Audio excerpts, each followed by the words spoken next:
मदरसा सर्वे से चौंकाने वाले नतीजे। 6000 गैरकानूनी मदरसे लेते हैं गैरकानूनी विदेशी फंड। उत्तर प्रदेश मदरसा सर्वे से चौंकाने वाली बातें सामने आ रही हैं। हालांकि अब तक सर्वे का काम पूरा नहीं हुआ है और इसकी औपचारिक रिपोर्ट सरकार को सौंपी नहीं गई है, पर सर्वे से जो जानकारियां छनकर आ रही है वो निश्चित तौर पर चौंकाने वाली हैं। यूपी मदरसा सर्वे से पता चला है कि ज्यादातर मदरसों को विदेशी, खासतौर पर मुस्लिम देशों से बड़ी रकम दान के रूप में मिलती है, जिसका हिसाब किताब पारदर्शी तरीके से नहीं रखा गया है। कई मदरसे ऐसे भी हैं जिन्होंने FCRA यानी फॉरेन कंट्रीब्यूशन रेगुलेशन एक्ट का उल्लंघन कर विदेशों से पैसे लिए हैं। याद दिला दें कि FCRA 1976 में संशोधन 2020 में किया गया। इस संशोधन के मुताबिक ये साफ कर दिया गया है कि विदेशों से दान लेने वाला वो रकम किसी दूसरी संस्था या मदरसा या व्यक्ति को ट्रांसफर नहीं किया जा सकता। इस संशोधन में ये भी अनिवार्य कर दिया गया है कि विदेशों से पैसे लेने वाली संस्थाओं को दिल्ली स्थित स्टेट बैंक में खाता खुलवाना होगा और सारी विदेशी आर्थिक मदद उसी खाते में आएगी। ऐसा इसलिए किया गया कि पारदर्शिता बनी रहे और उस पैसे के इस्तेमाल पर नजर रखी जा सके।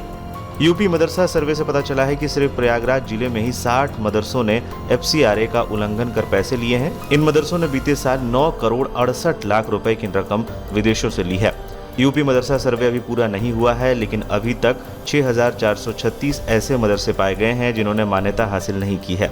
सर्वे से ये भी पता चलता है कि उत्तर प्रदेश के सीमाई इलाकों, खासकर नेपाल की सीमा से सटी जगहों पर ज्यादातर मदरसे हाल के कुछ सालों में स्थापित किए गए हैं। सिद्धार्थनगर, बलरामपुर, कुशीनगर, महाराजगंज, श्रावस्ती, बहराइच, लखीमपुर खीरी, पीलीभीत में बीते 8 साल में बहुत अधिक मदरसे बने हैं।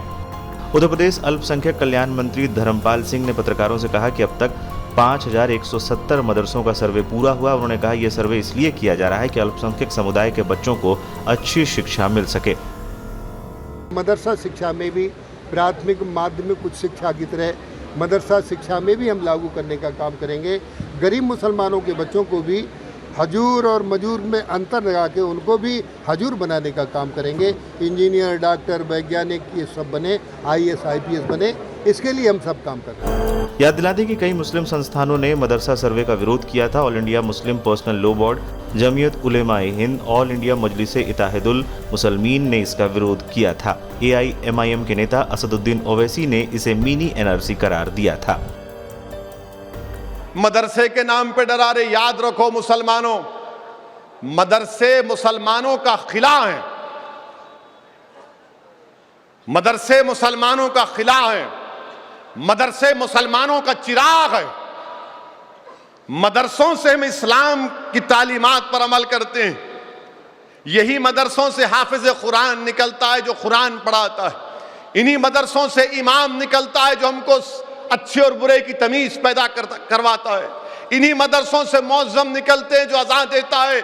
इन्हीं मदरसों से मुफ्ती निकलते हैं जो फतवा देते हैं। इन्हीं मदरसों से मुहद्दिस निकलते हैं, फुक़हा निकलते हैं इस्लाम की तालीमात देने के लिए, अच्छे और बुरे की तमीज पैदा करने के लिए कि जिहाद में और फसाद में फर्क क्या है। जिहाद और फसाद में फर्क कौन बताएगा?